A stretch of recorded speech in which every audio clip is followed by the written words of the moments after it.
Hey everybody, how y'all doing? I know it's how long has it been since we did a live, y'all? Maybe 2 weeks, but we here tonight.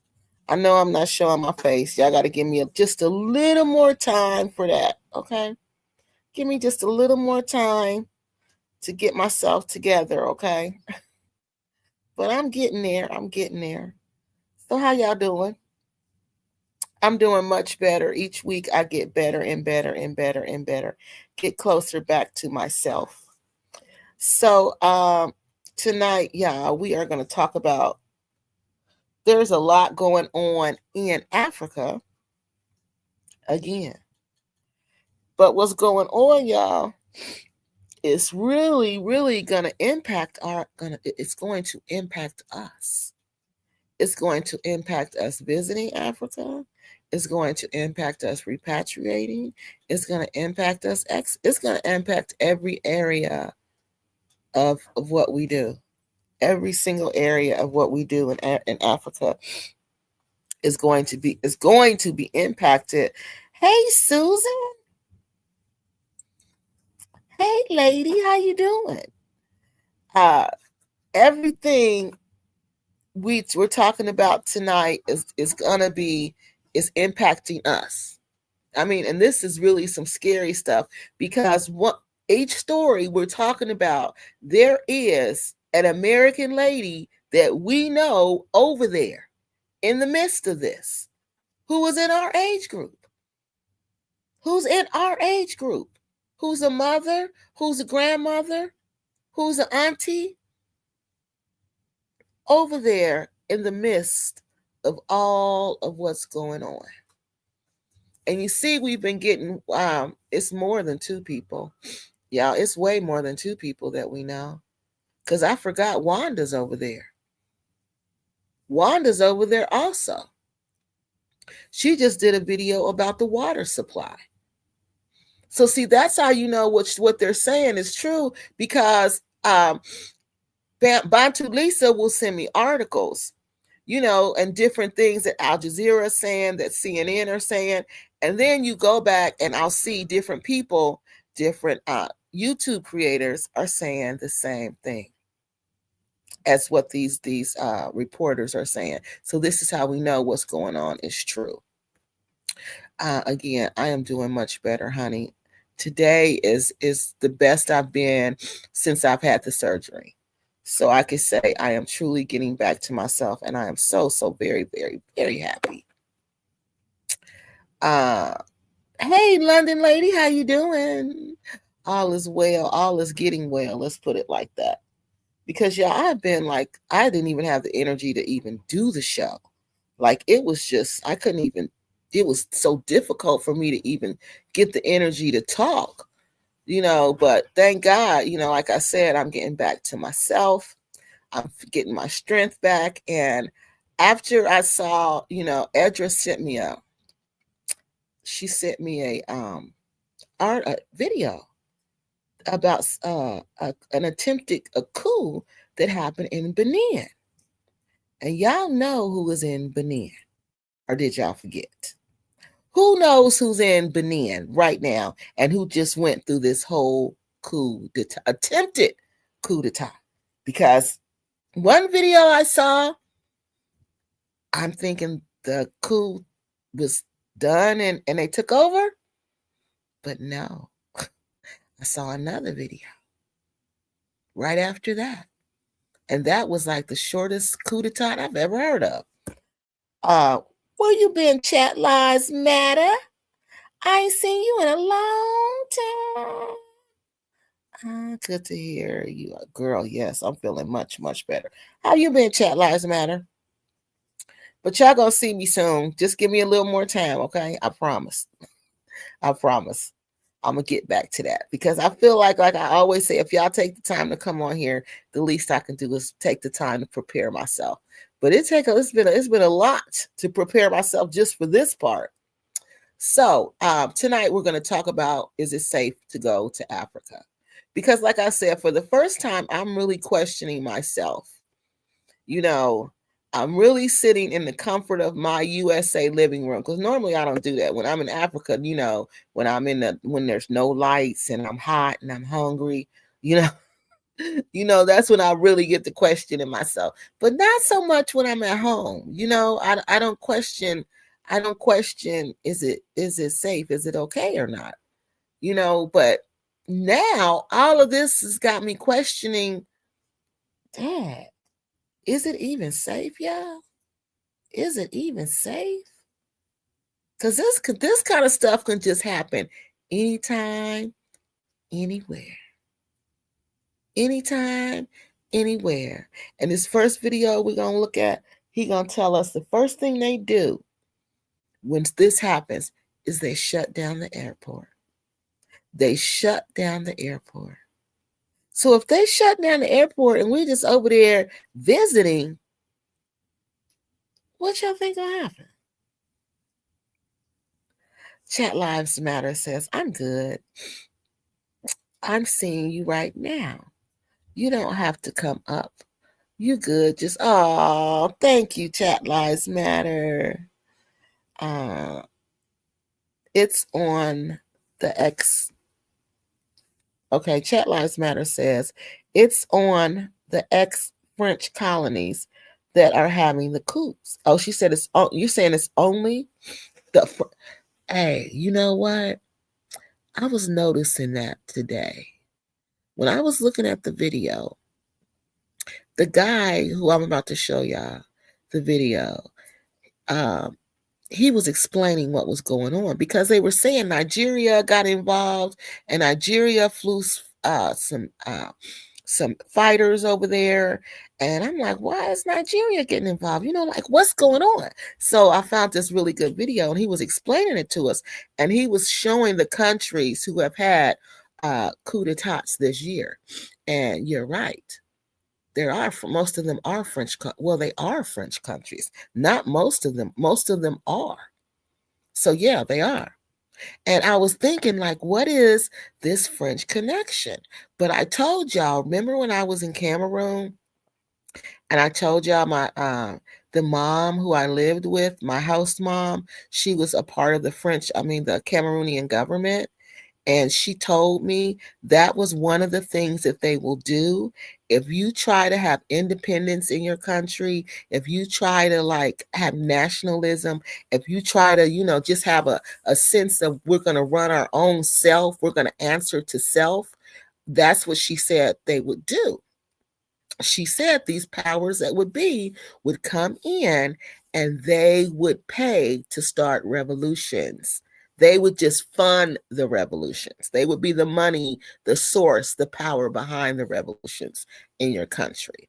So yeah, they said that was the rumor when I was in Cameroon. And that was what, 20-something years ago? 20-something years ago, this is what they were saying. And look what we see is happening. Hi, Michael. Hi, Rooted in Hebrew. How you doing? I think you're new. I don't remember your name. The English never revolted. They never did. I think it's built into the French language and culture. And if you think about it, think about the French Revolution. That was like one of the bloodiest revolutions. And if you study the French Revolution, oh my God. I studied the French Revolution, and the French Revolution is so... I can't even describe it. You just have to study it. Not even study. I mean, I'm not asking you to study, but maybe just watch like a good movie about it, a good play about it, get a good book about it. But that'll help you understand the thinking of the French people. The French people are they I wouldn't say it's rebellious, but they kind of believe in this. They believe in revolution. They believe in that. Hey, Kiki. And chat says joy. So that's why this French connection, I believe it's like you said, it is a part of their culture, especially like I said, if you just study their history. The French Revolution was just it was wild. So again, what brings us to this topic? Oh, I didn't even introduce myself. I'm sorry, I got way ahead of myself tonight. My name is Kiki Loves Nigeria. I am the host of this show on Kiki Loves Nigeria. We talk about anything and everything that impacts you going to Africa, visiting Africa, traveling, doing anything in Africa. We talk about it, we be about it. All right. So here lately, oh my God, there's been a lot of revolution, let's overthrow the government talk going on in Africa. A lot of things have been going on in Africa, along with the land scamming, along with the romance scamming. And then there's now this trend of kidnapping. We got another person saying they were kidnapped. Did y'all know that? There's another female, young black female, saying that she's kidnapped. But this story don't sound like the other stories, y'all. This story I'm going to let y'all listen to that story. So what we're going to do tonight, we're going to take us a little trip around Africa. We're going to look at the news, what's in the news, what is going on, and how is these things in the news going to impact us? Because they are. They are and they will. Like this young lady. If I'm going to let you, like I said, I'm going to let you guys listen to the story, listen to her story. Then we're going to come back and we're going to talk about what people are saying about this story. Okay. Then we're going to go back and we're going to talk about, after her, we're going to look at what's going on in Benin State, Benin, the Republic of Benin. We're going to go to Benin, who had an attempted coup d'etat, and I just couldn't believe it because you guys know our beloved Phoenix Rain is there.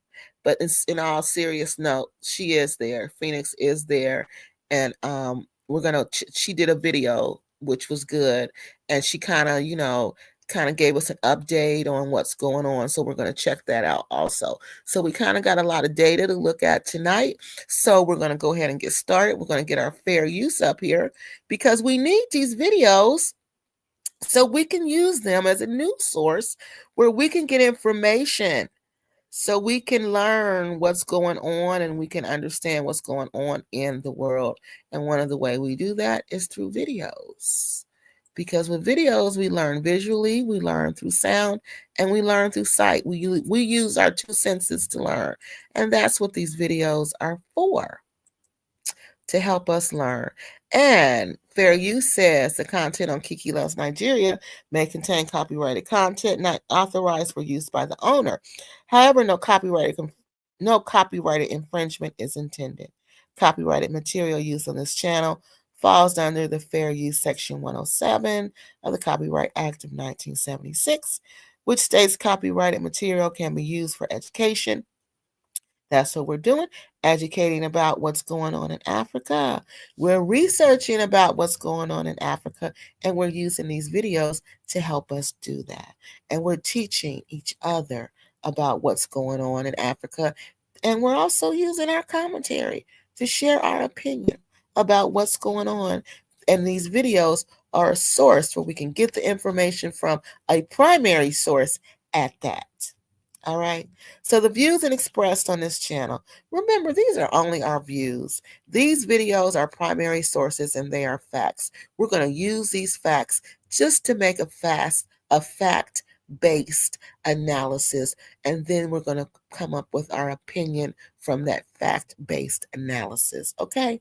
It doesn't mean that it's law. It doesn't mean that, it doesn't mean anything other than it is just what we said it was.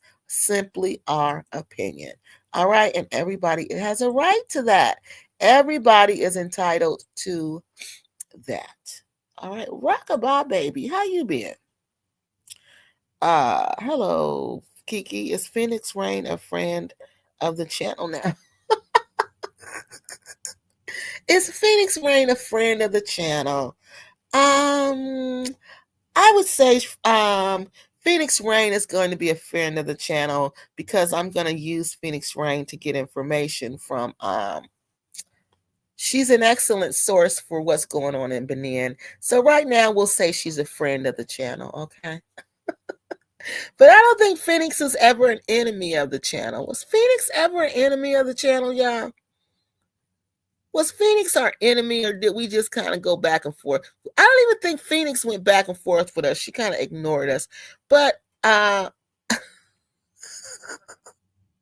heck, I can't remember. Phoenix has been around for so long. I can't remember. She's just a part of the crew now.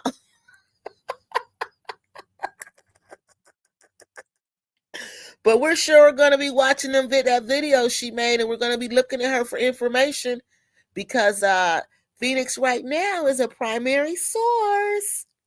So yeah, she's a friend of the channel. So first we're going to look at this video. I don't know if you guys have heard about this.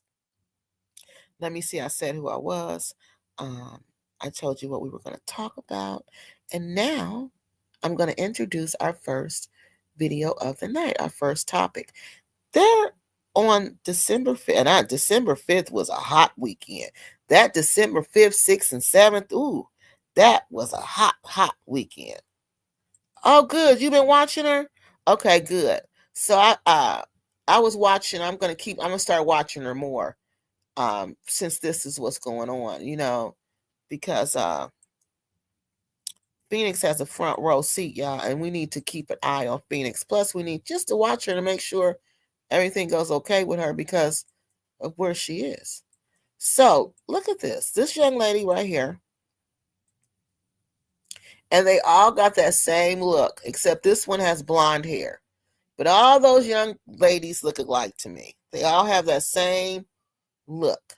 So this is another young lady who was in Africa. She was in Ghana this time. All right. And this young lady says that she was kidnapped in Ghana and she was robbed. All right. Now we're saying, okay, kidnapped and robbed. Well, that's what this what's the third, fourth person young lady who said that. All right. So what's the difference? The other two, well, no, I'm going to let her story is a little different from the other stories. All right. Her story actually is vastly different from the other stories. So I'm going to let you guys listen to the stories. There's been a lot of controversy about the story. People have been going back and forth about the story. The Ghanaian police have even gotten involved with the story. A lot of officials in Ghana has gotten involved with the story because this is like December is their big holiday month. Okay. They have something called, I think it's called Diddy December. And they go over there and I guess you're supposed to party, honey, and just do whatever. But honey, you better not be doing whatever in Africa. You're going to get messed up doing whatever in Africa. So you're supposed to go over there and do whatever and get yourself in trouble in December. Okay. So they call it Diddy December. So they're in this, and it seemed like it's all over West Africa because Nigeria has one now. And I think Gambia has something like that too. They all want to have this Diddy December thing. So this young lady was supposedly went over there for that. But before she went to Ghana, she went to Nigeria, they said. She went to Nigeria. All right. So I'm going to go ahead and let y'all listen from there. And when she gets to Ghana, this is what she says happened. And then we are going to comment and see what we think. By the police in Ghana. I was kidnapped by 3 masked police officers. They covered their license plate. They didn't have name badges on. They completely covered their face. And as soon as they decided they wanted to take us, they took our phones and my camera. So I couldn't record. I couldn't contact anyone. I couldn't even look up, what was legal for the police to do. And obviously, not sure the law would have helped. They are the law like that. So the Uber driver that picked us up at the end of the night told me that this is something that happens frequently. The police set up these checkpoints all over the city and they'll stop you for anything. Like you could not come to a complete stop. You could have something on you. You could do nothing and they will stop you. And if they find out that you're American,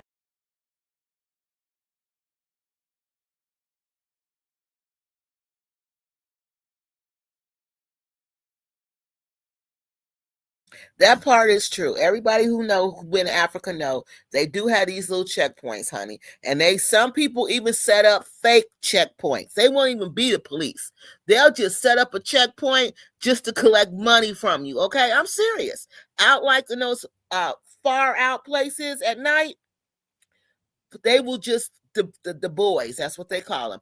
They'll just set up checkpoints just to get money out of you. So that is true. They will set up checkpoints to get money out of you. Or they suspect you might have money, then they will take you. They decided they wanted to take us. They heard my accent because they asked me a question and I had to answer. And they checked our bags. They checked our whole body. And when they looked inside my bag and they saw that I had cash, they decided I needed to get in the car. So they told me to get in the car. I tried to ask why. I tried to say, like, is there anything else we can do to handle this? No. So they told me to get in the car. And they got mad anytime I tried to ask a question. So I realized, like, I cannot fight back right now. I have to simply, like, do what they say. So there was a friend of a friend that I knew in Ghana, and we had just went out to eat. So we're in the car together. Now that's something I've never seen. Y'all let me know if y'all seen that or heard of that. I've never seen them pat anybody down. Never. And they stop you all the time. I never seen them pat nobody down. Never have I seen the police in Nigeria, nor Cameroon, nor Ghana. I ain't been to Ghana. What am I saying? Gambia. I've never seen them pat anybody down, honey. That part I've never seen. They not getting you out the car, patting you down, doing none of that. They actually cuffed him because he's from Ghana, but they didn't cuff me. They just sat me in the car and they drove us around. Little did I know we were driving in Accra the whole time, but I don't know where I am. I don't have my phone. It feels like we're getting further and further from where I'm staying. Like I'm feeling, I'm feeling terrible. One of the cops is in the back seat and he has his arm around me the entire time. They were screaming at us most of the time. And then sometimes they would decide to be nice. Like it was definitely like a good cop, bad cop type of situation. They told me I would not go back home to America. They would arrest me and those charges would not let me board my flight. They told my friend he was going to go to jail. And the threats kept escalating.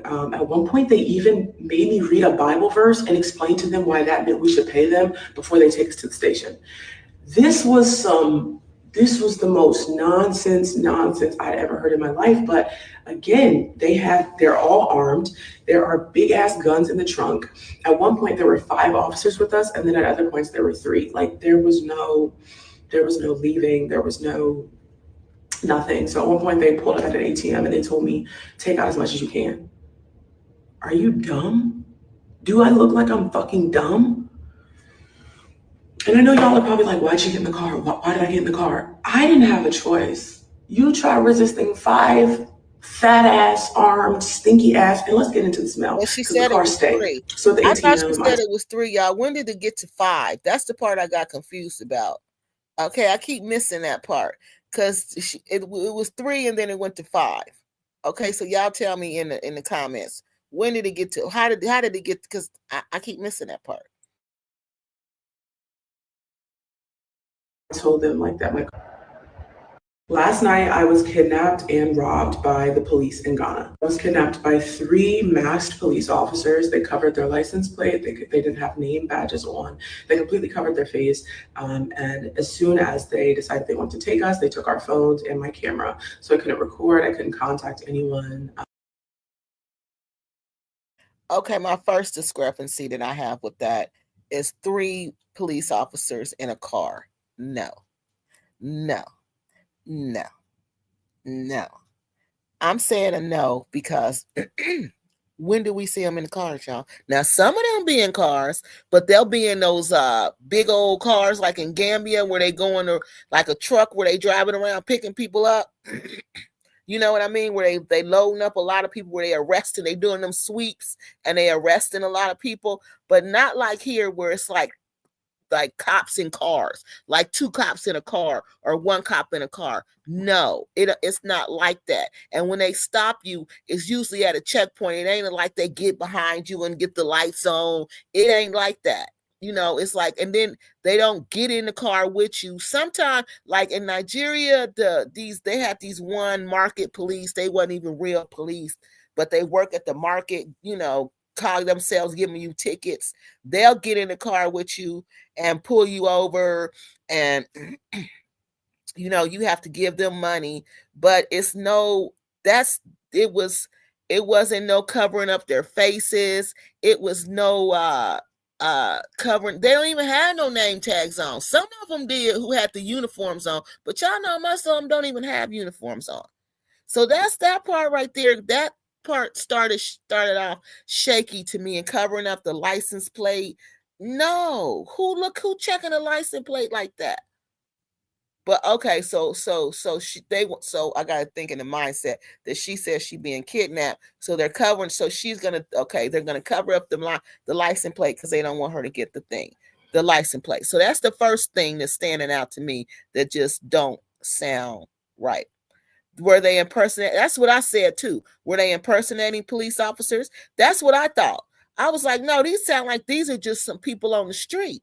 That's what it sounded like to me. Like it was just some people pretending to be police officers. No, thank you. Diddy was every month. Honey, wasn't he? He was every month and every day.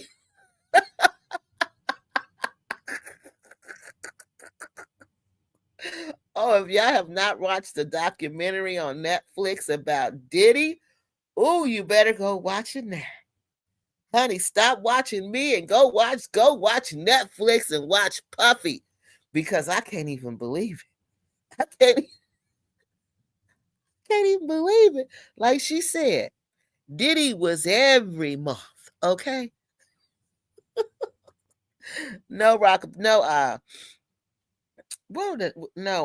London lady. Okay, where am I at, y'all? See, I done got off talking about that food. Because Puffy is a showed up food. Oh my God. Okay. I find the story a bit hard to believe. Okay, London lady, what you didn't believe about it? Was she alone? No, she was with her friend. It was her and another girl. It was two ladies, I believe. Hey, brown eyes, brown skin. Yep, red flags everywhere, honey. Were they impersonating police? That's what I thought too, Lisa. Okay, now let's listen to this part. Let me finish it again because I had to listen to it a couple times now. I couldn't even look up, what was legal for the police to do.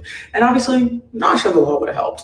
They are the law like that. So the Uber driver that picked us up at the end of the night told me that this is something that happens frequently. The police set up these checkpoints all over the city, and they'll stop you for anything. Like, you could not come to a complete stop. You could have something on you. You could do nothing and they will stop you. And if they find out that you're American or they suspect you might have money, then they will take you. They decided they wanted to take us. They heard my accent because they asked me a question and I had to answer. And they checked our bags. They checked our whole body. And when they looked inside my bag and they saw that I had cash, they decided I needed to get in the car. So they told me to get in the car. They looked in her bag and saw she had cash. I tried to ask why. I tried to say, like, is there anything else we can do to handle this? No. So they told me to get in the car. And they got mad anytime I tried to ask a question. So I realized, like, I cannot fight back right now. I have to simply, like, do what they say.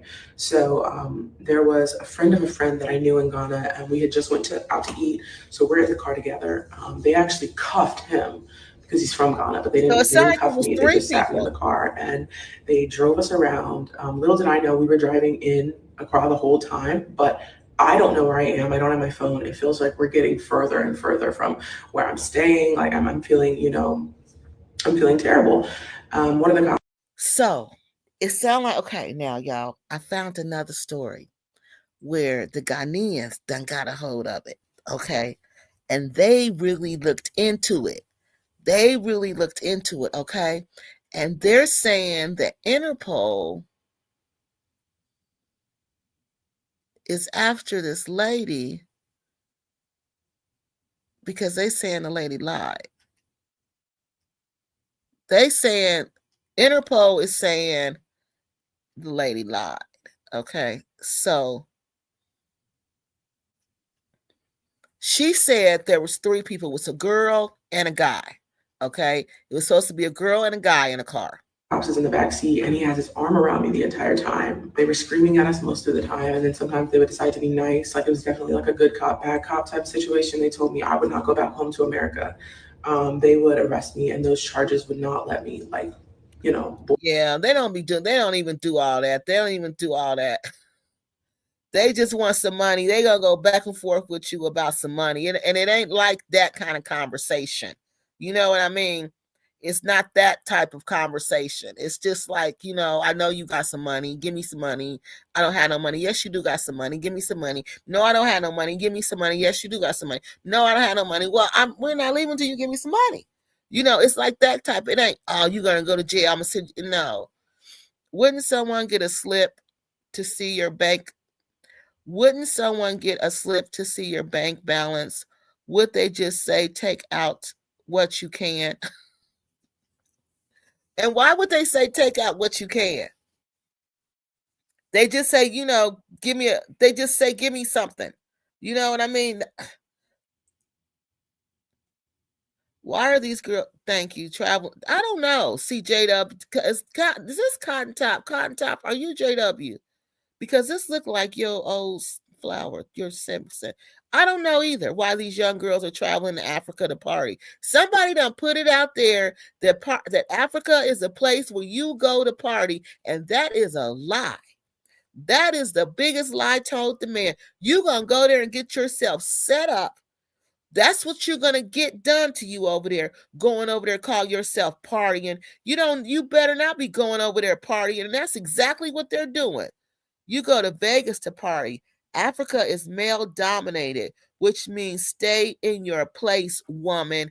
Exactly. And in a male dominated society, if you're going to party in a male dominated society, you know what that means? That means you're going to look for males. And in their mind, you know what that means? In that male dominated society, you're going to look for sex. And that's the only reason you're at that club, because you're looking for sex. See, story changed already. Wait till you hear what these Ghanaian people gonna say. Who was the friend? Oh, honey, the friend wouldn't tell. The friend come to find. Let me show y'all what's gonna happen now. Let me just put this part on and show y'all what happened next. Because I just knew this didn't sound right. When I heard it the first time, it didn't sound right to me. And I was like, this doesn't sound right. As many times as I've been stopped by the police in Africa, and I do mean Africa because it's been in 3 different countries, and the experiences are pretty much the same. It's pretty much, ain't nobody trying to kidnap you. Robbed by the police in Ghana. New video the first time, and I was like, okay, the Ghana police people, I know them. No. Okay, now this dude has an accent. I don't know if he's just talking like this or if he talk like this for real, but you kind of bear with it. But he making some good points. All right. So let's listen. They don't act like this. They don't kidnap people. They don't rob people. No, they don't. What they will do, they say, bury you checkpoints in the best setting up. Who do who are not much of VAT? What is a VAT? They then go collect. But if you say the Ghana police, instead of so bad the VAT, the value added tax for just being in Ghana, instead of so bad, there be that 1 year, watch you, and what's not come. I was kidnapped by 3 masked police officers. They covered their license plate. They didn't have name badges on. They completely covered their face. And as soon as they decided they wanted to take us, they took our phones and my camera. So I couldn't record. I couldn't contact anyone. I don't want to see this. I couldn't even look up. What they talking about? $400 on him. So eventually they get about $400. And I'm tweaking because I'm like, I need to be up in the morning. Like, where am I? Who am I? Like, I just felt, I've never felt powerless like that in my life. Are you kidding me? Mommy, and who is the person that's supposed to have the dollars? Doesn't make any sense. The guy. And you walk into a bank. A bank, almost security.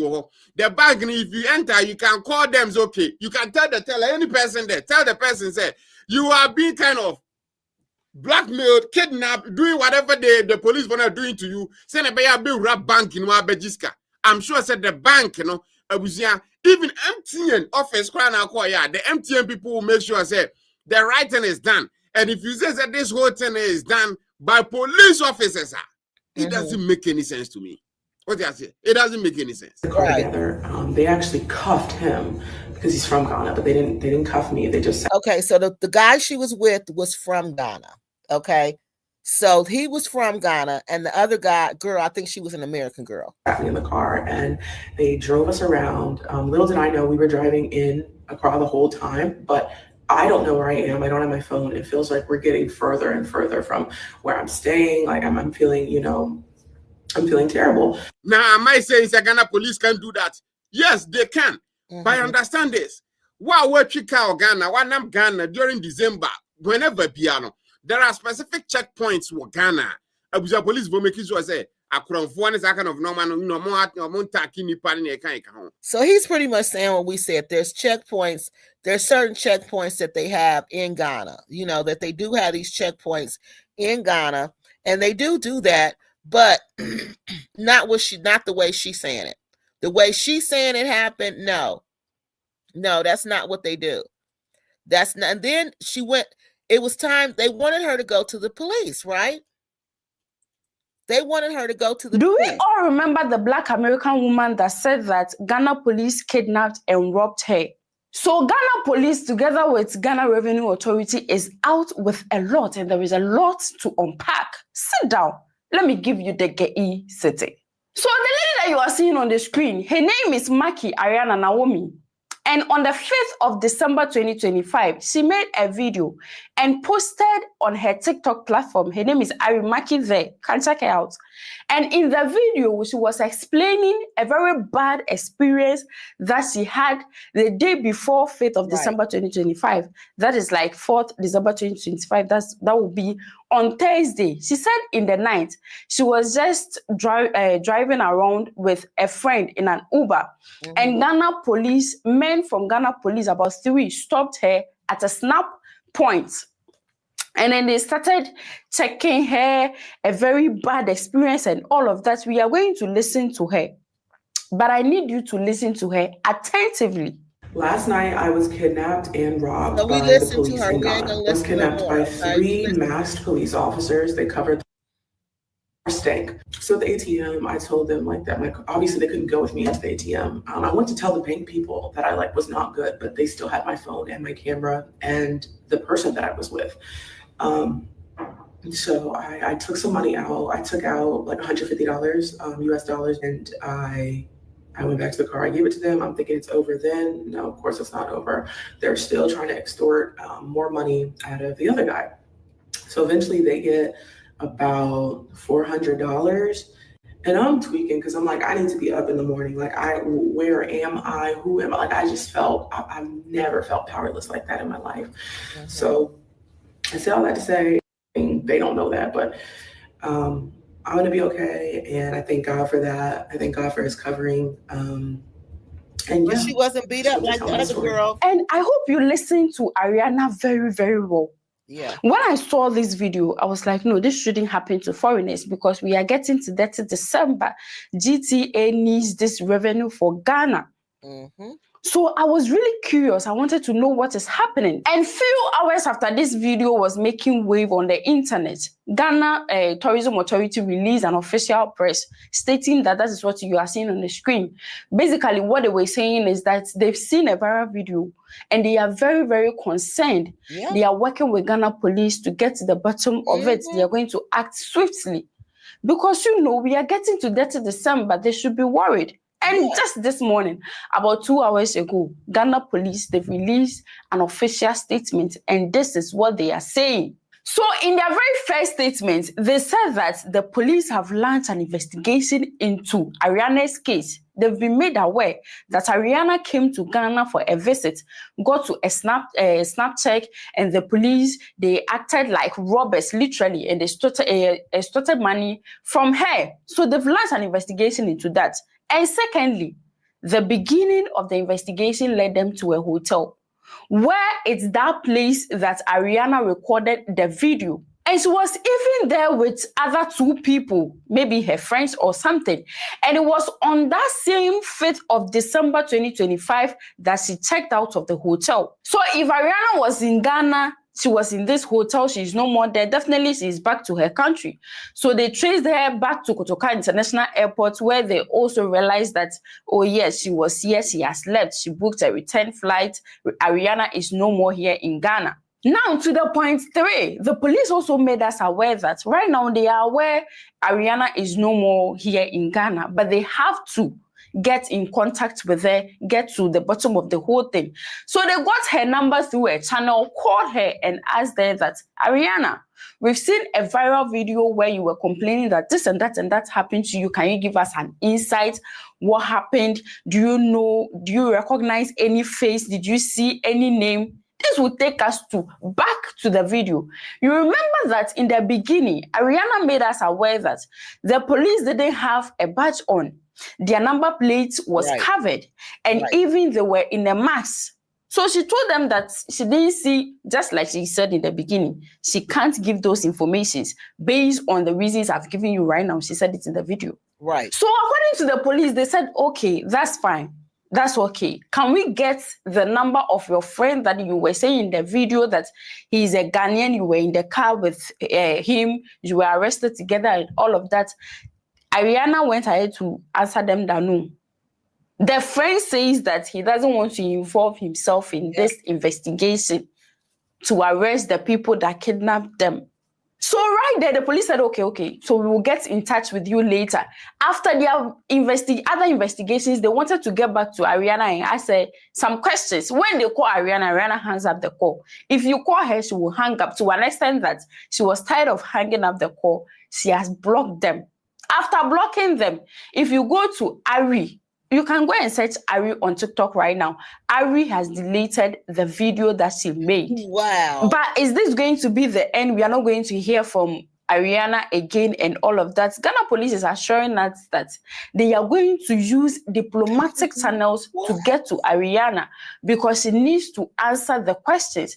So while she's declining the calls on WhatsApp, they are going to use other channels to make sure that they get to her. So we should all relax because they are taking this. If you look at the point 7, they are saying that they are taking this as a very serious allegation, and they will remain committed to uncovering the facts in the case. And I know if you're a Ghanaian or if you're an African or wherever that you are watching me from, if you are with a good heart, you will second that they have to get to the bottom of this whole situation because whoever treated Ariana like that needs to be punished. If you are in Ghana. All right. So basically, Ariana is not participating with anything. She didn't report anything. Remember the other 2 girls? They went straight to the embassy. Well, they didn't go straight to the embassy. Remember from the hotel how they got people involved? They reported it and everything. And when they got home, they got on the news and everything. Well, Ariana didn't do any of that. And she even had a Ghanaian guy was in the car with her.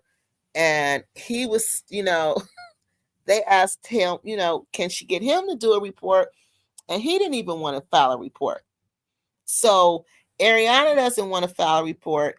And like they said, now when you go to her, was it TikTok or whatever her social media is, where the video was, the video has now been deleted.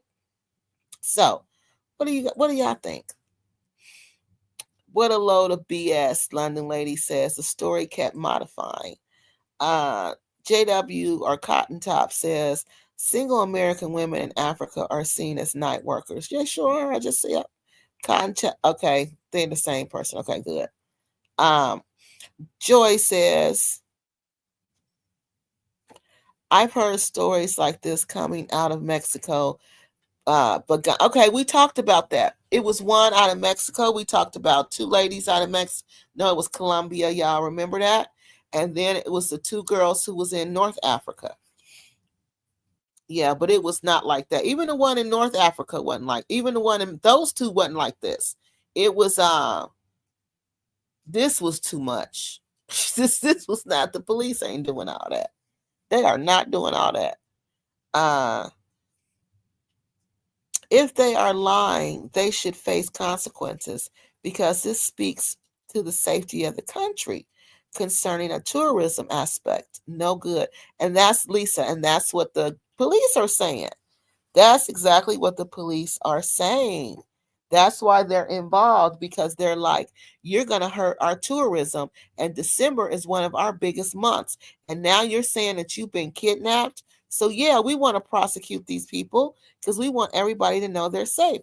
Hi, Lighthouse. How you doing? Respect to you too. Joy says her delivery seems off. I think she was not telling the 100% truth. You would think she would have at least one tear or one trauma, like look traumatized, like the other girls, everybody other story we seen, we could tell like they was traumatized, and it was not the same. It was nothing like this. Ariana wanted them to chip in views. She wanted them clips and views. Oh, I was thinking, you know what I was thinking? I was thinking maybe she wanted to do some kind of GoFundMe and get some kind of money, but there was never no GoFundMe or anything. Oh, see. So she wanted to video to blow up on TikTok so she could get some money. Well, it didn't go that way. It might have blew up, but now the Ghanaian police are involved, and wow. So now I'm sure it didn't go the way she wanted it to go. So that's all we have for that story. Now there's another story that's going on in Benin, and this just happened. Wow, the 7th. I believe this happened on the 7th of December. And the 7th of December, and who would have guessed Benin? Because remember, we did a story about Benin. Remember, we had talked about relocating to Benin and how Benin was the former Dahomey kingdom. Remember, we talked about them and how they were really developing and how they were really, trying to invite people, the diaspora, back to Benin. I believe they had citizenship. I think they do. Like, I think they're one of the ones that if you have DNA, that you can get your citizenship through DNA. Benin is one of those countries. And so we had talked about Benin, and that's why it's just really surprising to see this going on in Benin. So in case you didn't know, on December, I believe it was December the 7th, Benin had it was kind of like it was a coup. I would describe it as a coup. And like I said, I found out because of Edra. Edra sent me the video, and I was looking through the video, my email when I finally got to them. I'm so far behind on the emails. But when I finally got to the email, I saw this video. Yes, it was an unsuccessful coup. But see, this was the first video I got. And I couldn't believe it was like, how do you go on TV and tell the world you just had a coup and then then you get overturned? Well, let's see what happened. We're going to see what happened, and then we're going to see because Phoenix didn't even come up. She didn't seem to know this part of it. I wonder if they even know, this part of it. Hey, Edra. So let's listen to this, because this video was really interesting, because somebody's going to interpret what they're saying in French. And while they're talking, I knew when they were talking something wasn't right, because they were too nervous. Like, if you just took over the country, honey, you can't be nervous at all. You got to be just strong and firm in your decision. You can't be like, who they doing over there? What? No, watch what they doing, y'all. You can tell that they're nervous. Okay, it says that this is them. They just appeared before the Benin government saying it was a coup, and they called themselves the military committed to the refundation, and they wanted the removal of the president. Pascal Tigre has been appointed the president of the military committee. Tigre is this guy. Dear compatriots, On this day, Sunday, December 7th, 2025, we, the Defense and Security Forces, after careful consideration and to provide a future for our country, have decided to take responsibility following the multiple abuses of Mr. Patrice Talon's government. It's about them. On the security front, the continued deterioration of the security situation in northern Benin, the ignorance and neglect of the situation of our fallen brothers in arms on the front lines, and especially that of their families, left to fend for themselves by the policies of Mr. Patrice Talon, despite the many promises widely broadcast in the media. The promotion to higher ranks of certain military personnel at the expense of those who are more deserving. He's given the forced retirement of many still capable military. He's given the reasons now for them that the military is taking the action that they're taking. Okay, so this is the list that he's reading. And paramilitary personnel amounting to settling scores and acts of hatred. On the social front, the indiscriminate dismissal of civil servants, thereby destroying entire families. The cancellation of state coverage for dialysis patients, resulting in a cascade of deaths. Now that right there, when he said the cancellation of state coverage for dialysis patients, which means that the state covered your dialysis treatment, okay? So the state, I guess, said they were no longer going to cover dialysis treatments. And he said that meant like that's going to be a whole bunch of people just basically just being left to die. The detriment and denigration of the teaching profession through the creation of the AME category, a term that reflects the marginalization, even the pauperization of individuals who are nonetheless deeply committed to serving their country. The mismanagement of the agricultural sector, the reduction or even disguised elimination of fundamental freedoms in the economic sphere, the confiscation of all vital sectors of the national economy by a minority, the imposition of suffocating taxes, thus further impoverishing already poor populations, the confiscation of loans at the expense of the state in total opacity,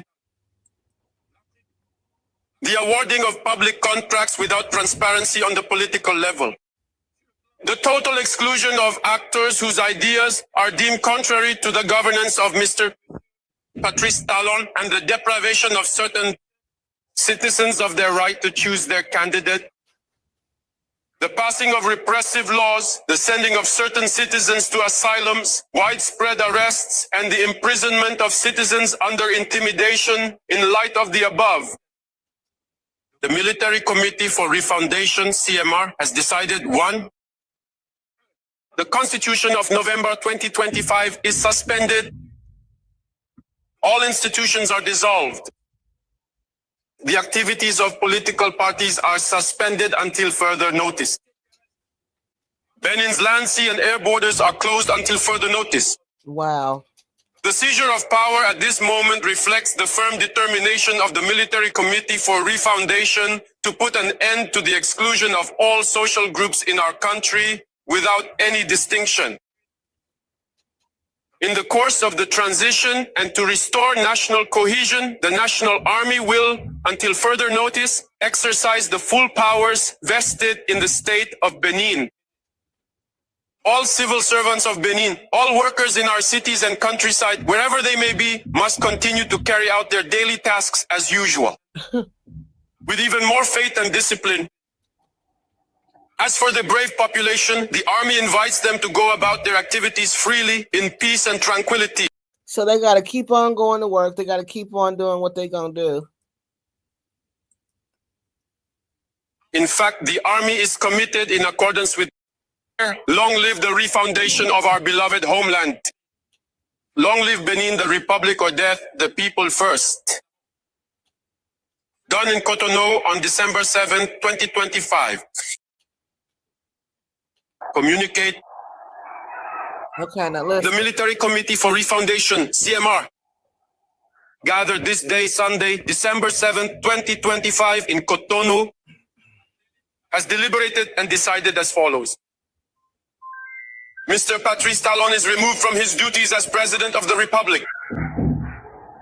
Lieutenant Colonel Tigri Pascal. So did y'all hear that in the background? there was something going on back here. I don't know what was going on in the background, but it sounded like there was somebody screaming, and then it sounded like it was some pow-pows going on back there. Is appointed president of the Military Committee for Refoundation as of today. Done in Cotonou on December 7th, 2025. Thank you. And see how he looking? See how he looked over there? See how he looking like what's going on? But he's in power. He's supposed to know what's going on.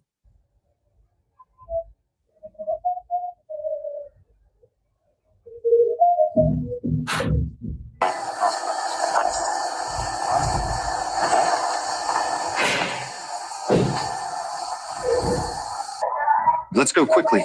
No, not quickly done. No, not very quickly done. Hey guys, someone is following them. He could trick us. He's not with us. You need to follow them. Follow them, guys. If you don't follow them, they'll get away from us.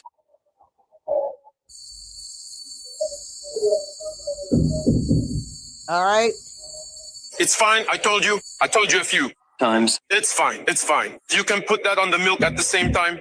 It's just that there's no break. Come on. Come at the same time. Come. It's fine. Give it some time. It's fine. Put that on the milk. The milk. There's no break. Beninese. It's Beninese. Dear compatriots. Yeah, I'm wondering really what they're saying, because they wasn't saying something about some milk. On this day, Sunday, December 7th, 20. All right, so that's what happened. So you see them, they started speaking, the whole thing was in French. But when they heard all that noise and they looked around, and he was telling them to go look over there and follow that person and get that person. All right, so y'all paid attention to that. Pay attention to that. All right.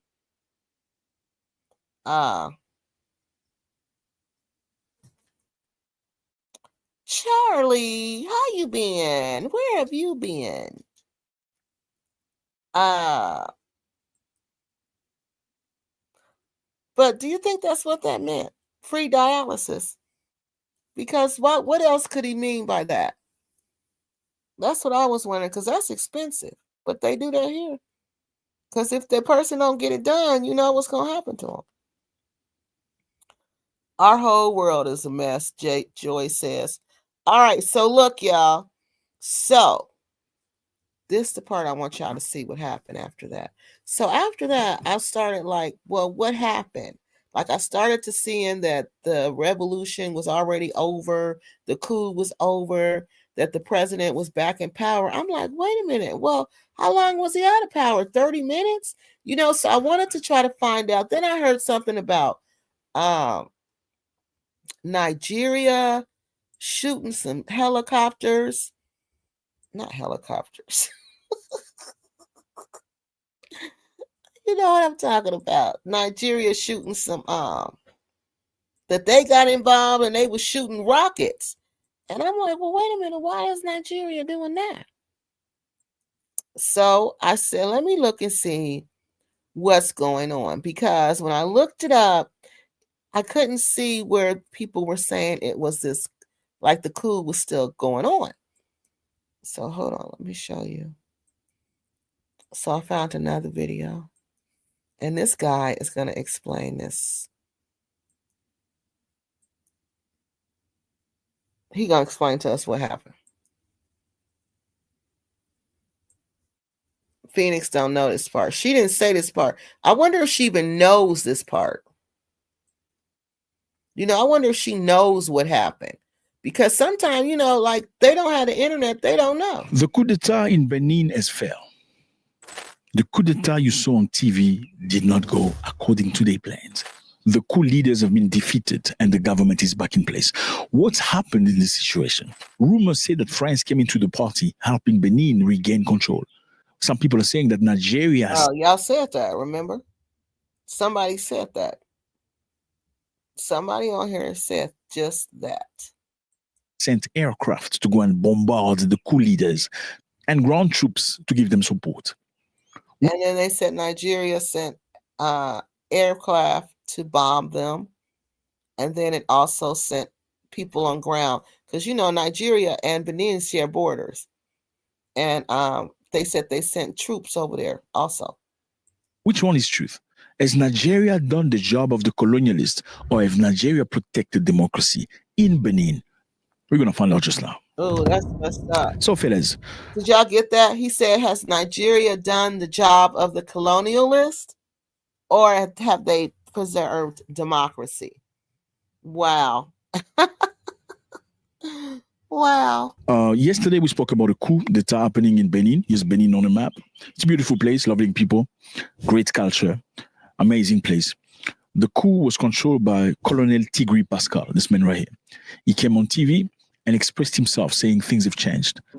Number one, he called for massive support for his action. Number two, he clearly asked France not to interfere with internal businesses. Good evening. I am Colonel Tigri Pascal. Since this morning, we have launched an operation aimed at freeing the Beninese people from the dictatorship of Patrice Talon and from the freedoms he has long taken away from the Beninese people. We invite you to give massive support to our action, and we call on the French government not to interfere at all in the internal affairs of our beloved country, the Republic of Benin. Now, in this video, we're going to go back into time and try to understand what's really occurred. I mean, it's not every day you get a coup d'etat. People going on TV and saying we've taken over the country. Right. And it usually happens that way when it happens. So it's not every day that you get a situation where people went on TV claiming to have won the country and be reversed in the very next hour, being crushed by foreign armies. Let's find out what really happened. December 6, 2025. Rumor has it that there are people from the north, soldiers trying to walk into Cotonou. Cotonou is the capital of Benin, with the goal of preparing a coup d'etat. A coup d'etat basically is overthrowing the president from his power and taking the power over. Now, why would the people want to do a coup in Benin? Many people are not happy. Many people are angry at the president, and many of them feel like the president is very much affiliated with France. You know, France has colonized most of these countries, and many people... Okay, see, all the ones in red, that was French. All this in red was French West Africa. And that's a lot. That is a lot. Wow. Look at that, yeah. That's a lot. People have a lot of resentments toward France, and seeing a president that they deem is too friendly with France is not necessarily something they want to see. That could explain one of the main reasons why they wanted to have a coup. Now, the real things really happened on the 7th of December, when these soldiers went and took control of TV and radio. They went on air live and they expressed themselves saying they are the new people in power in the country. During the live broadcast, they mentioned something very interesting. They say, number one, the president is not president anymore. Number two, suspension of the constitution. Number three, the dissolution of all political parties and the closures of all borders and airspace. As per usual, after a coup, this is the kind of things that happened in order to consolidate the control of the country. The passing of chrysogenic laws, the return of certain citizens of the country to asylums, widespread arrests, and the imprisonment of citizens amid intimidation. In view of the above, the Military Committee for Refoundation, CMR, has decided 1. The Constitution of November 2025 is suspended. All institutions are dissolved. The activities of political parties are suspended until further notice. All right, we saw that. Let's go past that. And to restore national cohesion with even greater faith and discipline.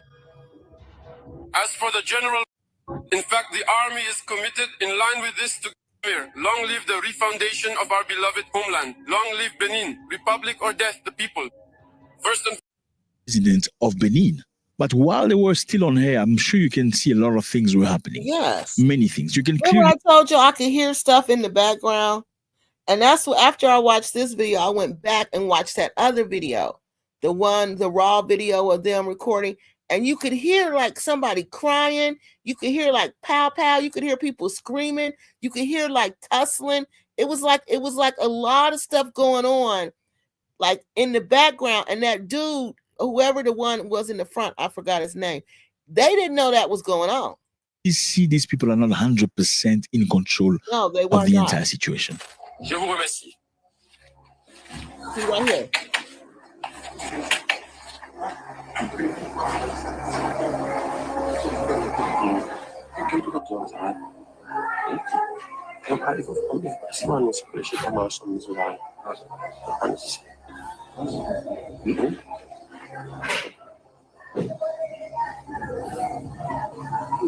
Listen to all of this. Et les gars, quelqu'un les suit. Quand il faut les suivre, il n'est pas avec nous. Il faut suivre-les. Suivez-les, les gars. Si vous ne les suivez pas, ils vont nous échapper.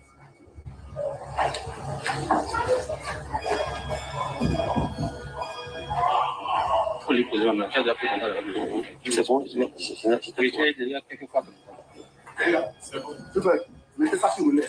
you can see things are still very shaky. You know, somebody saying you need to follow that person behind.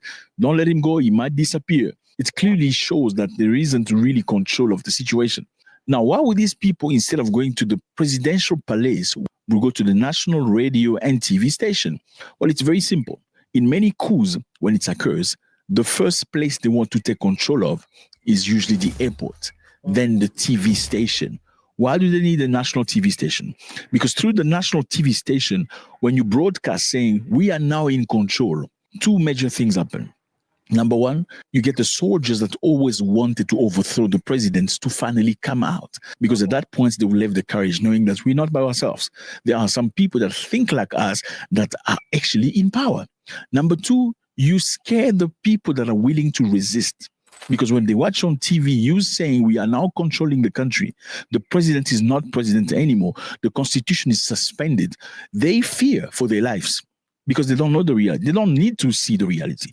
What you see on TV has much more impact than factual things that you see on the ground. Matter of fact, is just remember COVID. You saw all these reports on TV of people being unalive. Oh, thousands of people are unalive in this town. Did you see people unalive? Most of us didn't see no. Did you ever see somebody fall on the ground because he's choking of COVID? No, but we just heard reports from the TV. So TV is a very powerful tool in these circumstances. Those are the reasons why most school leaders want to take over TV stations first. Now, the other question is this one. Did these soldiers trying to do coup by themselves, or were they perhaps motivated by a political party? Well, we need to look into the concept of Benin. This is Benin. Benin is supposed to be a democratic country. Benin is supposed to have election on April 2026.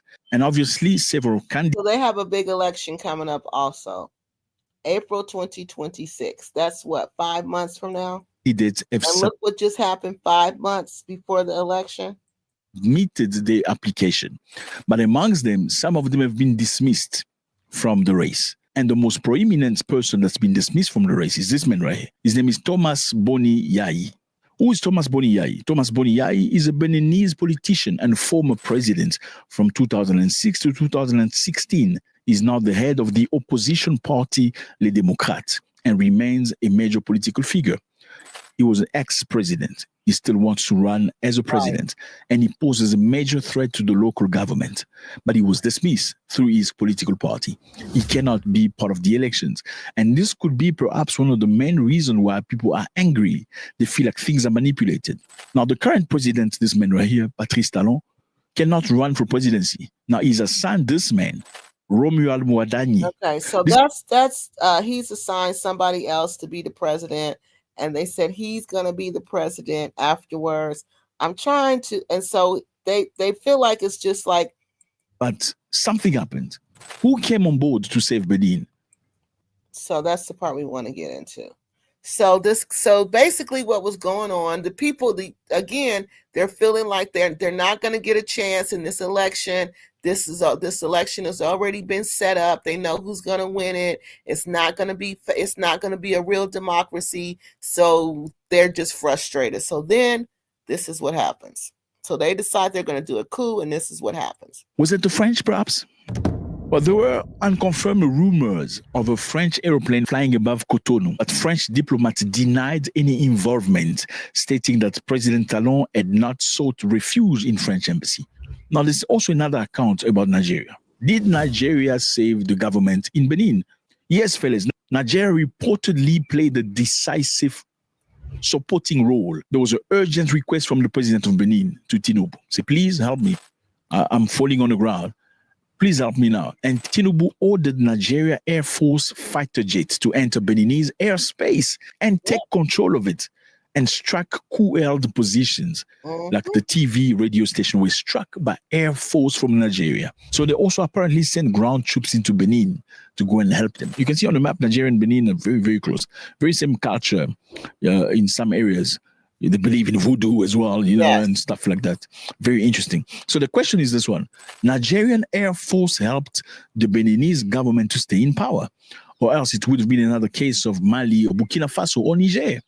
Were these people trying to be like Burkina Faso with the same mentality of going away from France or not? What we can clearly see is they didn't like the president that is actual. And this president is a great friend of France. Maybe that could be one of the reasons. Now, the question again. All right, we're going to stop there because then we don't want to go through all that. But I just wanted you guys to see that part. All right. So that's what happened. That's what's going on in Benin. That's what was going on. That's what's going on behind the stage. That's how Nigeria is involved. Yeah, it's a lot going on. But guess who's in the midst of all of this? What did I tell y'all? Guess who over there? Y'all know Phoenix is over there. So let's check out these questions. Pan-Africanism says, can African countries really have a great infrastructure without, I don't know. I'm sure if they tried, they could. Why couldn't they build up their own roads? You know, I bet they could if they tried. Oh, that's good. It's good to see you.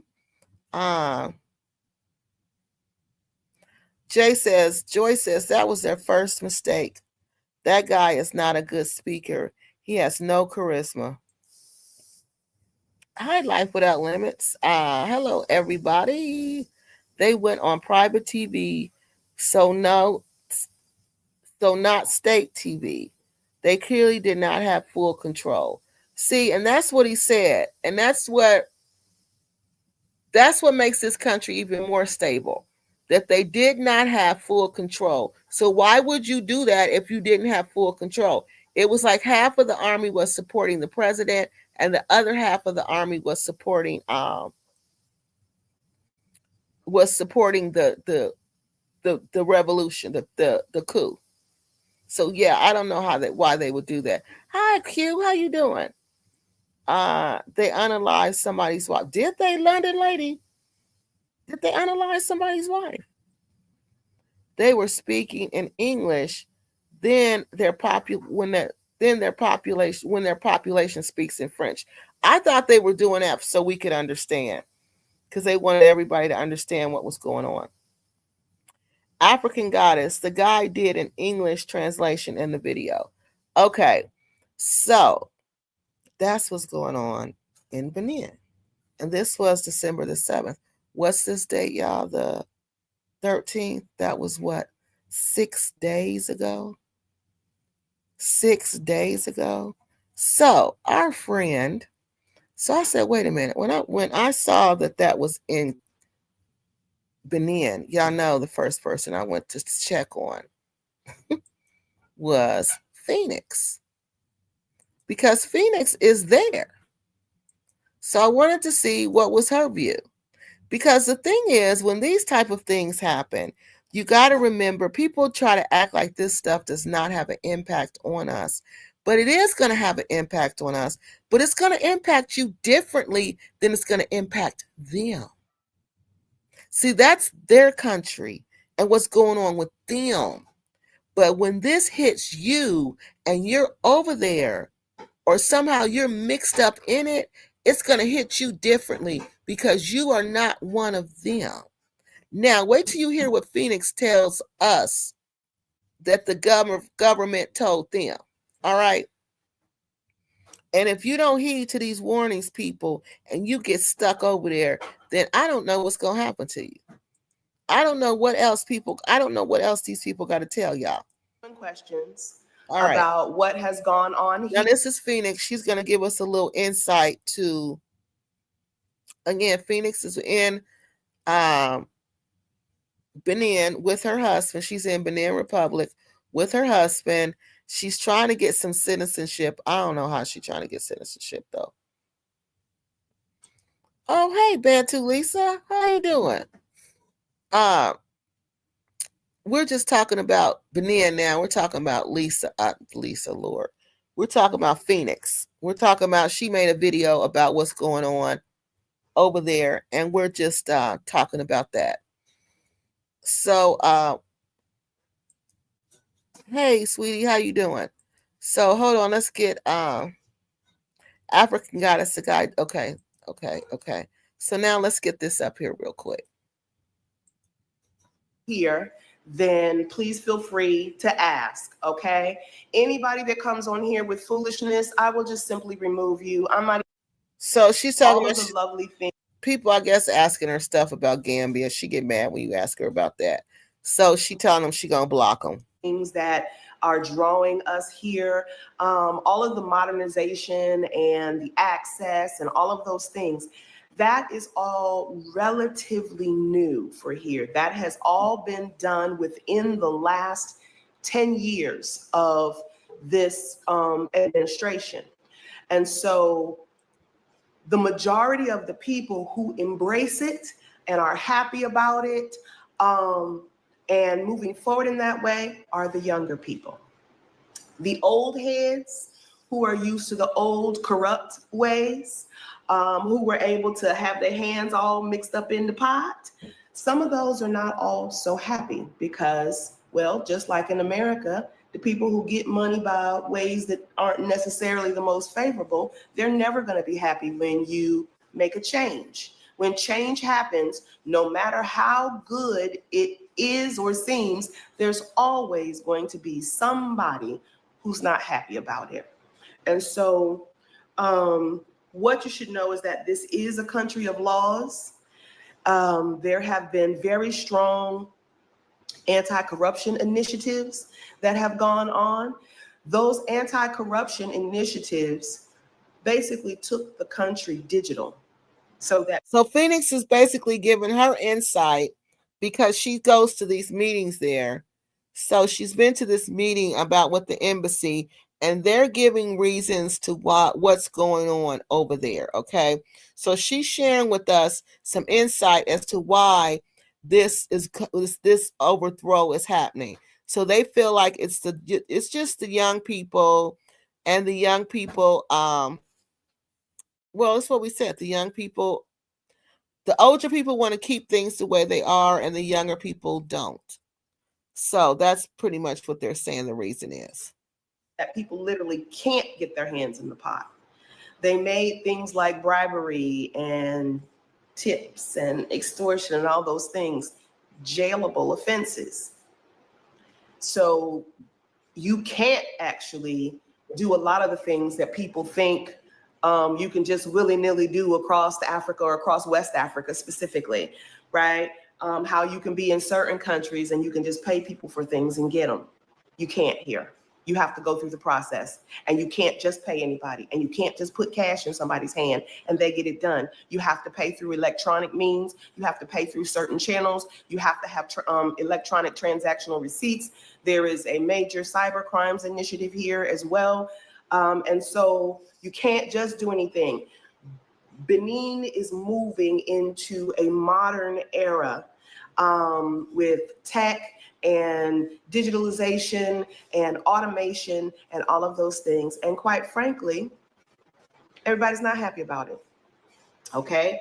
Now, I'm not going to get too deep into the political climate and the political scenes, but what has been published already is that this most recent coup was an attempt to destabilize the democracy here. Mm-hmm. It was supported by at least a few of the AES countries. So that's who they're trying to say, who did it, who's behind it. And you know who those countries are. I am not, I'm metering my words here. I am not enough in the details to know which of the AES countries they are pointing fingers at to say they had hands in the pot. But I will tell you that the sentiment here has been that military leaders, people seem to think that military leaders are the ones who will reshape Africa.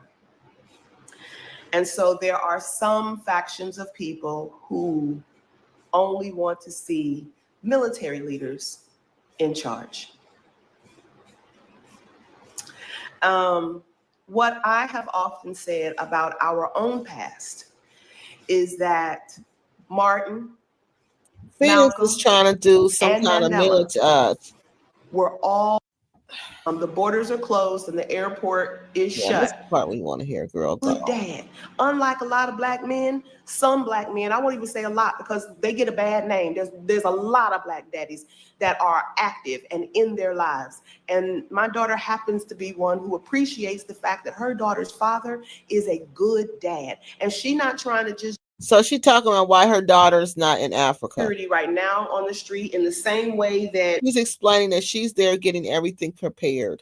Right after 9/11, we saw cops everywhere. Everything was shut down. You couldn't quite move as free. Say no stuff. So yes, it's quite affordable here. The reason that there are not a lot of English speakers here is not because they're not local people that speak English. There are. Most of the schools here, even the public schools, have some mandatory requirement for English. So you will find that a lot of the younger people are bilingual. A lot of the so she's more still seasoned, mature as you people can are not see, necessarily bilingual. What I'm picking up from this video is that she is still promoting for us to come there in the midst of all of this. That's what I'm getting, because she's still talking about, I mean, they're bilingual, they're this, they're that. Yeah, but what about what's going on there? You know, what about that? I think the stats say that less than 1% of the population speak English, but I will tell you that I don't think that's fully accurate. And the reason that I say that is because what I've learned in being here is that because up till now, there has been really such a small amount of English-speaking Americans coming to this country. Most people don't speak English because there's nobody to practice it with, right? It's not that they can't, it's that there's no practice. Many have learned at least some basic English in school. Those that have gone through collegiate college, I'm trying to be, I am not completely convinced that the culture of military coups that exist on the continent of Africa don't also have a history that is rooted in Western interaction, Western involvement, okay?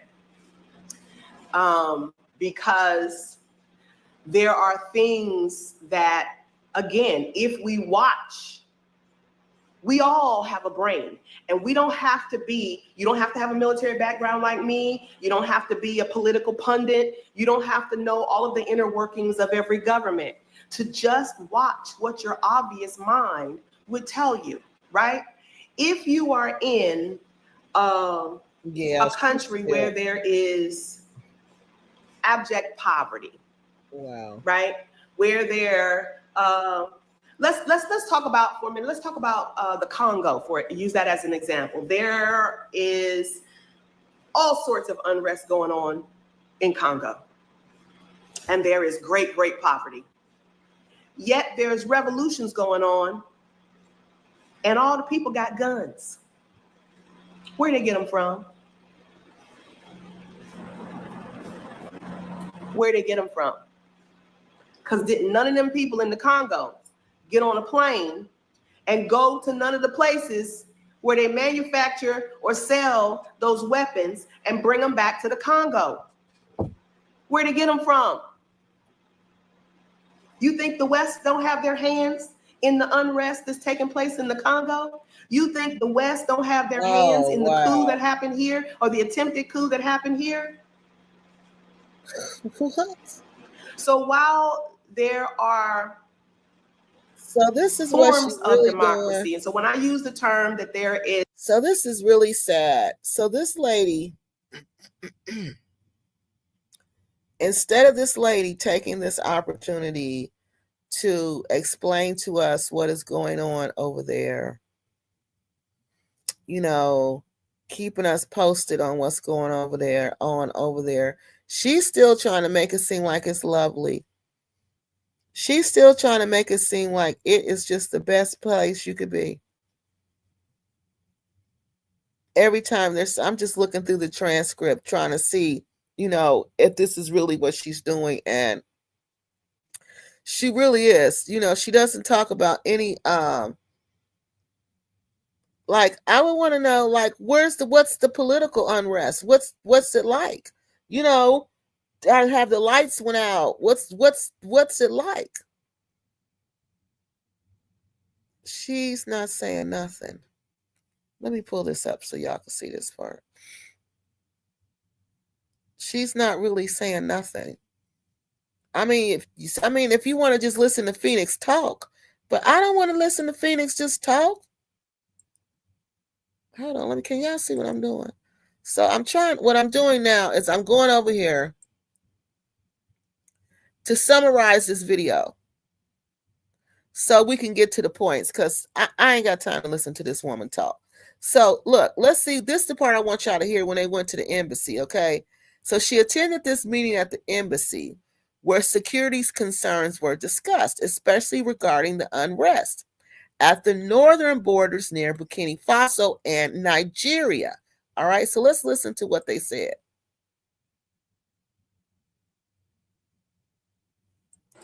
town hall meeting at the U.S. Embassy. At the U.S. Embassy last week. The town hall meeting was interesting on many levels. The main topics that they discussed were obviously security, growing unrest at the borders. They advised all of us to stay away from those northern borders, anything up above Parakou, up towards the north into the national parks. Stay away, stay away, stay away. Interestingly enough, someone asked the question if there was any chance that there would be overflow of that unrest into Cotonou. If you look at the map and you've seen the shape of Burkina Faso is a small, long country that looks almost sort of like a key. And so up at the northern border is where most of the unrest is. Cotonou, we are down in the southern region. And so what was told to us specifically at the town hall meeting was a bit about the history of elections, even here, evacuation. And basically it says that you should have. So the embassy advised Phoenix and anybody American citizen there. They had a meeting with them. This is how serious this is, okay? The embassy advised the American citizens to avoid public protests, and they're allowed to have their own, and they have to have their own. Now listen to this. You have to have your own evacuation plan. Did you hear me? Your own evacuation plan. They do not have a plan for you. So if you have to get out, if you are told to evacuate, you have to do that on your own. You have to have your own evacuation plans. as the U.S. government's priority is to support its own goals, not necessarily the citizens abroad. You hear me? Did you hear what I said? I said, she said, the U.S. government's priority is to support its own goals, not necessarily its citizens abroad. Let's listen to that. Evacuation. And basically it says that you should have your own evacuation plan and not, you hear me, not rely on the U.S. government. My husband read it and he was like, this is some foolishness right here. Now, can you believe that? You have to have your own plan. Here. You mean to tell me your own country ain't even going to try to help y'all if something go down? No. No, they're not. They're not. And they're not. Okay. And so to me, that was a follow-up to what had been said in the town hall meeting. They basically also let us know, we can't force you not to go to the northern borders. We can't make you not go into the areas where there's unrest. We can't make you. If you go of your own accord. But if you go and something happens, don't call us. We're not coming to get you. We have no ability to intervene. We have no ability to be involved in any of the matters. Anytime I have contacted the American embassy here about anything, they have only ever referred me to Beninese resources. So let me just be clear, wherever you are, most especially if you're in another African country. I don't know, maybe the U.S. embassies are different in European countries where other people go. But in these African countries, they're closing embassies and they're telling us basically directly that we are not going to help you with anything. Right. So you should have your own plan and you should know what you're going to do. For me, y'all, I'm fine. I have a husband. I'm happy with my husband. We live here. And should there be some need for us to go someplace else, then we'll go someplace else. But this. Okay, so let me educate you on that. So when it comes time for them to say evacuate or get out or do whatever y'all need to do, and but he's gonna go one way because he's got a Nigerian passport and she's got an American passport. Even though it may be expired, she still has an American passport. You see what I'm saying? So she's still not going where everybody else is going. So if they say, okay, everybody, Nigerians on this side and Americans on, she's not going with him. She's not going with him. Even if she is legally married to this man, I don't know about that they marriage situation, but I know about her passport situation. Okay, and blue passport on one side and green on the other. Okay, so I'm going with my husband. Blah blah blah. You better hope you can go with your husband. This one right here, I won't be getting on no plane going back to America. You better hope you can. Under no circumstances. I don't care what unrest happens. This is my home. I'm going to be here. So that is my personal statement. But that's not the same for everybody. And so what I did was what I felt needs to be done here, because the truth of the matter is that there are very few American citizens here. There is not yet a diaspora community. There is not. Okay.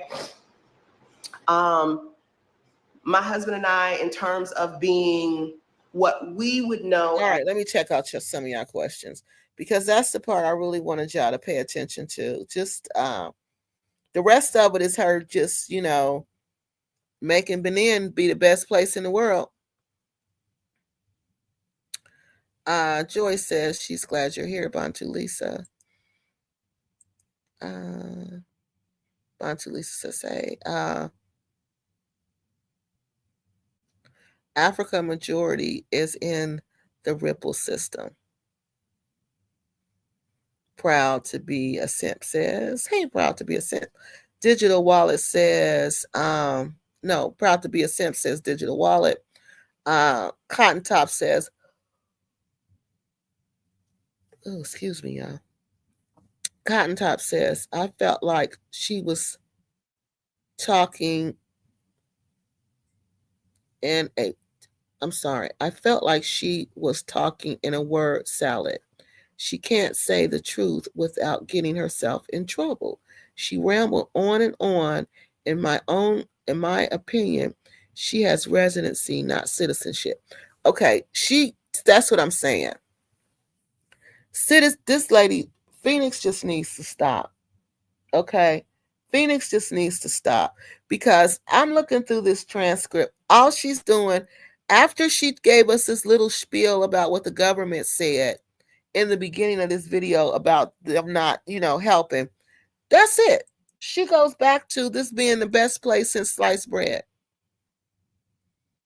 Yeah. There you go. Chaos before the creation of a NWO. There is no concedence.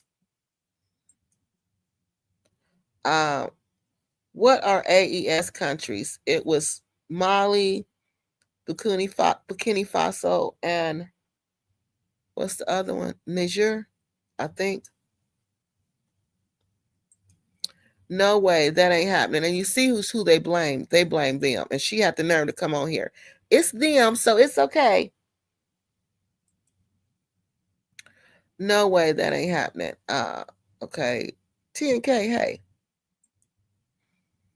All right, everybody's saying hi. Nobody was giving pow-pows. They brought them. All she talks about is the building she claims she has. Yeah, I just can't believe this. And this is 2 hours, y'all. So I'm thinking she's about to really give us some really good dang on information. Man, she's just still trying to get people to come up there.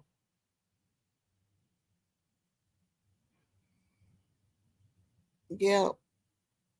The U.S. Embassy stance is, like she said, they're there to, let me go back over here. They're there just to fulfill their mission. They are not there. They are not there for us. Okay? They are not there for us. That's pretty much what they were saying. Yep. And that's what she said. They're there to fulfill the government mission. Yeah, there's nothing else.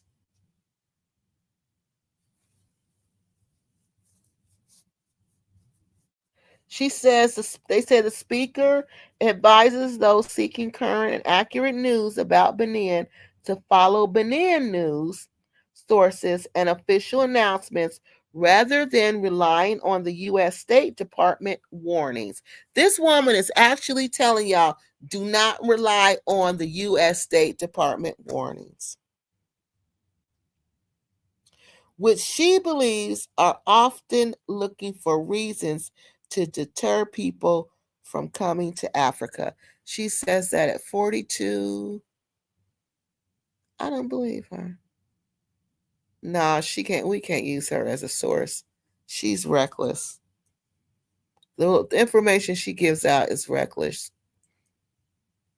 Yeah, that's reckless to say that. And quite frankly, sis, they're looking for reasons to tell people not to come to Africa. Benin has a stable democracy and has for quite some time now. Well, it couldn't have happened on the 5th. The president is safe. We have heard from the Minister of the Interior, and we've also now heard from the president, who has addressed the people. He has shown himself. We know that he is alive and safe, and all is well. And quite frankly, sis, they're looking for reasons to tell people not to come to Africa. Benin has a stable democracy and has for quite some time now. And because, okay, if I can be honest, and this part is my opinion, this is my opinion, and my observation, okay? This has not been said anywhere officially, so I've made my disclaimer. But if we are paying attention, let us understand that the U.S. government has its hands in all kind of stuff. Okay, and quite here we go frankly, again. they have got their hands in, we all know they Yeah. made it public that they have expressed, I'm gonna say it politically correct, they have expressed an interest in Nigeria. Okay, so that's pretty much all that she said to really give us any enlightenment on what's going on in you know, in this country. That was pretty much it. The rest of this, she's just encouraging you to go to Benin. She's just encouraging people to you know, to relocate to Benin. That's all it is. That's all she's talking about. Nothing else. Yeah, that's all she's talking about. Nothing else is on here we can really use. I mean, you can go back through the video if you like, and if you want to hear some more information about relocating to Benin, then you can go ahead and go on there. There's plenty of that, but the day-to-day, the real, no, it's not. It's just her doing more promoting this country.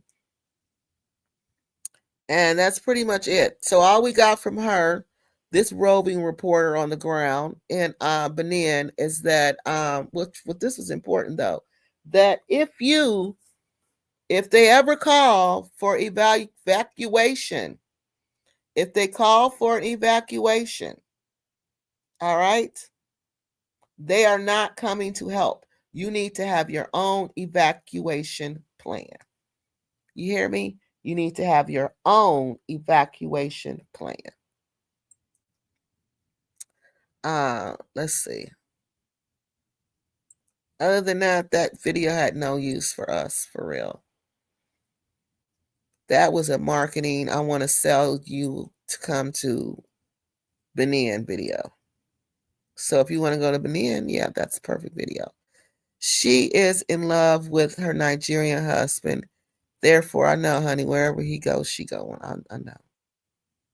Yeah, she used to live in Gambia. There are no points to her in her video. No, Cotton Top. And that was just getting frustrating for me to keep trying to get to the point. I'm thinking it's a point, and I'm thinking it's, you know, we're going to get somewhere, and we're not getting anywhere. No, there was no points. Bantu Lisa says the government is never here to help. Yep, that's horrible. Did they tell you guys that too? Did they say the same thing? Evacuation, consolidation, consultations, evacuation consultations. Yeah, that's what she needs to do. The government is never here to help. Signed a formal government. London Lady says, I just scan all the news channels like Al Jazeera. Common knowledge that U.S. and UK embassies no longer help their citizens abroad. Furthermore, most coups in Africa are financed by the Western entities. If they warn you to leave and you don't, you are on your own, TNK says. You can't expect resources for individuals that refuse your advice. Exactly. She wants to shut up on social media.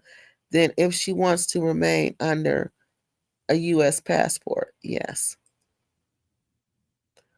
TNK says crossing a border during unrest is about passport, not immigration complications. Kiki is right. Her and her husband won't be promised the same path. No, they won't. They're going to go two different roads, right? Right, she gonna be screaming, but that's my husband. They're not gonna care. They're not. And then he's with that incois. I think that's what they call it, incois or something. He's part of that. And then then there's another one that the Burkina Faso people started. You ain't a part of neither one of those. So where you think you going in the same line, girl? Bye. Girl, you better hope you're going to be in the line where you hope they got a line, okay? She going to be over there, well, we don't know what we going to do with these people. The African Mr. Johnson, listen, proud to be a simp says, listen, the lady talking in the video is full of it. They're getting ready to crash the entire legacy market in the next year's digital currency. A lot of people are going to suffer. Why are they doing that? Talk about drawing attention to herself in a foreign country, discussing their yes. If she is legally married to a Nigerian, she could get a Nigerian citizenship. If the USA passes that law if the USA passes that law for single citizenship, she can choose to remain with her hubby. Oh, y'all, I'm sorry. Oh, I gotta build up that staying up like this again. Oh no. All right, I'm about to answer these and we're gonna be done. The drift will never end. No, it will not. This is not new information regarding the embassy. It's always been that way. TNK. Oh, see, she didn't even give us new information.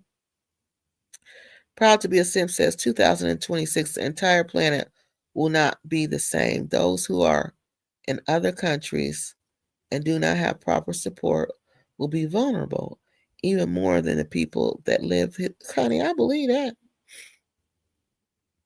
I would not advise anyone to travel to Tanzania right now. Right. Exactly. If you have family or business here, that is understandable, but don't come exploring for the first time. No, don't.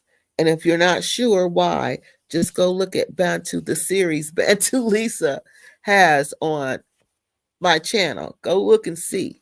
Okay? Go look and see. And you're going to see why. Attempted coup, stable democracy, Nigerian jets scrambled. Yeah, exactly.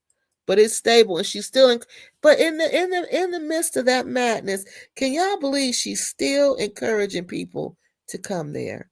That is wrong. Yeah, Bantu Lisa is the truth. That is wrong. Blaming the West for everything is getting worn out. No, talk about the Christians getting slaughtered.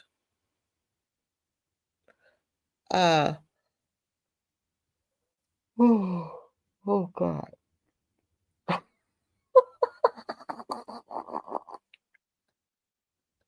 And look at this. Soon as I yawned, look what the comment, look what Bantu Lisa comment was. Wrap it up, Kiki, and get some rest. Yeah, I got to, y'all. I got to wrap it up now. I wouldn't give up citizenship. Well, that's where I want to show. We're going to, before we leave, we're going to show the latest update for those who did not see it from Bantu Lisa's series that she's been giving us, okay? So I want to put that on. That won't take long. We're going to look at that one, and then we are going to be off here until next week. Hey, everybody. Welcome back to Kiki Loves Nigeria. Hey, y'all. How y'all doing? Hey, on this video, we're going to go back to Bantu Lisa. We're going to get an update, another update on what's going on in Tanzania. Oh my God, the videos that are coming out, the news that's coming out about what's going on in Tanzania is not good, people. This is not good. Tanzania has always been historically a country in Africa. And right now, that is not the vibe that Tanzania is giving. That is not the reputation that Tanzania is holding up to at this moment. But let's check out and see what Bantu Lisa has to share with us. She's on the ground right now. Let's see what she has to say. Hi, Kiki. It's Sunday, December 7th, and reporting from Nyungwe, Zanzibar. I'm on the quiet side of the northern tip. It is beautiful and serene here. Unfortunately, it's not looking like that in Dar. I sent you the latest alert from the U.S. Embassy. They said that starting December 8th, they're restricted from traveling domestically in Tanzania. And they said they'll be open for emergency services only on the 8th and the 10th, which is kind of a contradiction, because if after the 8th, if they cannot travel, if they're restricted traveling domestically, it sounds like no one's going to be at the embassy. And I got a report from my Tanzanian son in Dar. He said, yes, the soldiers and police are on the street. And a report from my friend Martina in Buju here in Zanzibar. She was checking on me to see how I was, and she let me know that in Stone Town, the soldiers are on the street there as well. And so, unfortunately, my fears are confirmed, because I forwarded you the story from the BBC where the president is quoted saying that they're ready for any protest this coming Tuesday. So I implore my brothers and sisters on the mainland, stay safe, make sure you have everything you need, and shelter in place. I will be here in Zanzibar. My departure date is the 16th, but I pray that peace be still, because I'd rather have peace than to hang out. Even though I love hanging out in this beautiful place, I'd rather be home and peace be still. And so I will keep you updated, and feel free to reach out to me anytime. And if any more updates come up, I'll be sure to let you know. Shalom. Hi, Kiki. It's December, Friday the 12th. I am here in beautiful Buju. I at my friend Martina's place, but I just happened to miss her. So I'm going to catch her later so we can catch up on some island chit-chat. All is peaceful, all is wonderful here in Zanzibar. It's beautiful. The sun will be setting soon.